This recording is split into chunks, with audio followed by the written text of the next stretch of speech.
नमस्कार। जगजीत की दुनिया में आपका स्वागत है। आशा करता हूं आप स्वस्थ होंगे, प्रसन्न होंगे। मेरे एक बहुत अच्छे क्लाइंट थे, मिस्टर सक्सेना। अच्छी बड़ी उम्र के, पत्नी को गुजरे 15 साल बीत चुके थे। 2 बेटे थे। छोटा बेटा बिल्कुल श्रवण कुमार जैसा, हमेशा उनका बहुत ख्याल रखता था, हर ज़रूरत को महसूस करता था और पूरा करता था। उनका अच्छे से अच्छा खाना पीना, डॉक्टर दवाई का इंतजाम, पूरा सम्मान। बड़ा बेटा ठीक उसके विपरीत था। लड़ना झगड़ना, गाली गलोच, बदतमीजी से बोलना। मां की मृत्यु के कुछ समय के बाद ही अपने हिस्से का बोलकर पिता से लाखों रुपए लेकर अलग हो गया था। सक्सेना साहब को मैं बहुत बार कहता था कि अपनी वसीयत तैयार करवा लो, पर वो थे कि कुछ सुनने को राजी ही नहीं होते थे। कोरोना की दूसरी लहर में सक्सेना जी चल बसे और उनके चलते ही उनके बड़े बेटे ने अपने छोटे भाई पर पिता की संपत्ति लेने के लिए पार्टीशन का मुकदमा डाल दिया।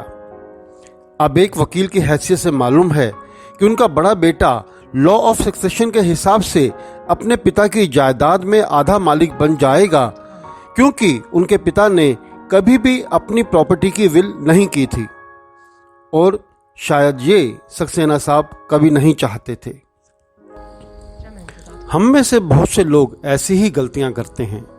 जानते हैं कि हमारे जानने के बाद हमारी प्रॉपर्टीज किसके पास जानी चाहिए, पर फिर आलस से या पैसे लग जाएंगे ये सोचकर वसीयत नहीं बनाते, और जिससे हमारे जाने के बाद वो लोग भी हमारी प्रॉपर्टी पर हक जमाने आ जाते हैं जिनको हम कभी भी अपने खून पसीने से कमाई प्रॉपर्टी का हकदार नहीं बनाना चाहते थे। हमारे देश में किसी भी मृत व्यक्ति की संपत्तियों को उसके कानूनी वारिसों में बांटने के लिए लॉ ऑफ सक्सेशन काम करता है।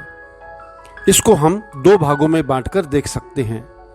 पहला भाग वो है जहां किसी व्यक्ति की मृत्यु बिना किसी वसीयत किए ही हो गई हो, यानी कि वो इंटरस्टेट बिना वसीयत के मर गया हो। दूसरा भाग वो है जहां एक व्यक्ति की मृत्यु एक वैध और एनफोर्सेबल विल यानी कि वसीयत लिखने के बाद हुई हो। भारत में किसी भी हिंदू, बौद्ध, सिख और जैन धर्म से जुड़े व्यक्ति के द्वारा की गई वसीयत इंडियन सक्सेशन एक्ट 1925 से संचालित होती है। किसी मुस्लिम व्यक्ति के द्वारा की गई वसीयत मुस्लिम लॉ से संचालित होती है। लॉ ऑफ सक्सेशन के हिसाब से वसीयत एक ऐसा लिखित दस्तावेज है जो कि मृतक व्यक्ति की उस इच्छा को दर्शाता है कि उसके मरने के पश्चात उसकी संपत्ति का बंटवारा कैसे और किस अनुपात में हो। अगर वसीयत कानूनन वैध और एनफोर्सेबल है तो फिर संपत्ति का बंटवारा वसीयत के हिसाब से ही होगा। अब वसीयत वैध है और एनफोर्सेबल है का क्या मतलब है, इस बात को देखना होगा। कोई भी व्यक्ति जो एक एग्रीमेंट कर सकता है, वसीयत यानी कि विल बना सकता है। एक नाबालिग के द्वारा बनाई गई या किसी नशे में बनाई गई या किसी डर, दबाव, धोखे में बनाई गई या किसी बीमारी के दौरान जबकि आपके सोचने समझने की शक्ति या अपने फैसले के असर समझने की शक्ति प्रभावित हो चुकी हो, ऐसी हालात में बनाई गई वसीयत वैध नहीं होती। कानून की नज़र में केवल ऐसी वसीयत ही वैध और एनफोर्सेबल है जो कि किसी बालिग व्यक्ति ने अपने पूरे होशो हवास में, पूरी मानसिक और शारीरिक जागरूकता में, बिना किसी डर, दबाव या धोखे के और बिना किसी बीमारी के प्रभाव में बनाई हो। जो भी व्यक्ति वसीयत लिखता है उसे वसीयतकर्ता या टेस्टेटर कहा जाता है। जिस व्यक्ति की फेवर में विल लिखी जाती है उसे लाभार्थी या बेनिफिशियरी कहा जाता है। इंडियन सक्सेशन एक्ट 1925 ने वसीयत के लिए कोई भी निर्धारित फॉर्मेट या कोई भी तकनीक की जरूरत नहीं रखी है। इसके लिखने के लिए किसी स्टैम्प पेपर की जरूरत भी नहीं है। इसे आप साधारण पेपर भी लिख सकते हैं। आप खुद भी अपनी वसीयत तैयार कर सकते हैं, बस आपको कुछ बातों का ख्याल रखना पड़ेगा। सबसे पहले जिस बात का आपको ख्याल रखना है वो ये है कि आप सिर्फ उसी संपत्ति की वसीयत कर सकते हैं जो आपकी खुद की कमाई हुई हो।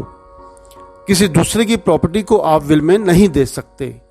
अगर आप किसी प्रॉपर्टी में जॉइंट ओनर्स हैं तो आप अपने हिस्से की वसीयत कर सकते हैं, मगर आप अपनी पुश्तैनी या जॉइंट प्रॉपर्टीज जिनके और भी हिस्सेदार हैं को वसीयत में किसी और को नहीं दे सकते। वसीयत को इस तरह से लिखा जाना चाहिए कि लिखने वाले की मंशा साफ समझ आए।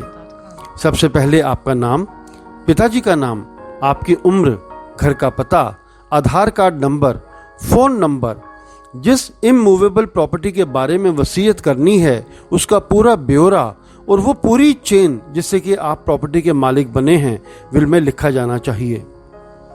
अगर आप किसी मूवेबल यानी कि चल संपत्ति के बारे में भी वसीयत करना चाहते हैं तो उसका विवरण भी दें। आप अपने परिवारजनों का विवरण भी दें जिनको कि आप बेनिफिशियरी बनाना चाहते हैं और क्यों बनाना चाहते हैं ये भी बताएं। जो आपके वारिस हैं मगर आप उनके नाम कुछ नहीं करना चाहते या कम करना चाहते हैं इसके बारे में भी जरूर लिखें। आप विल में यह भी लिख सकते हैं कि ये आपकी आखिरी वसीयत है और इससे पहले लिखी किसी भी वसीयत को आप निरस्त करते हैं। आप अपने विल में एग्जीक्यूटर्स भी अपॉइंट कर सकते हैं जो आपके कहे अनुसार आपकी मृत्यु के पश्चात आपकी विल की शर्तों को अमल में लाते हैं। बेनिफिशियरी भी आपके विल के एग्जीक्यूटर्स हो सकते हैं। वसीयतकर्ता का वसीयत के हर पन्ने पर हस्ताक्षर करवाएं। अगर वो हस्ताक्षर करने में असमर्थ है, चाहे अनपढ़ होने की वजह से या बीमारी की वजह से, तो हर पन्ने के आखिर में उसके अंगूठे का निशान जरूर लगवाएं। वसीयत लिखते समय कम से कम 2 निष्पक्ष लोगों को मौजूद रखें और गवाह के तौर पर उनके हस्ताक्षर वसीयत पर जरूर करवाएं। लाभार्थी या बेनिफिशियरी विल के विटनेसेस नहीं बन सकते।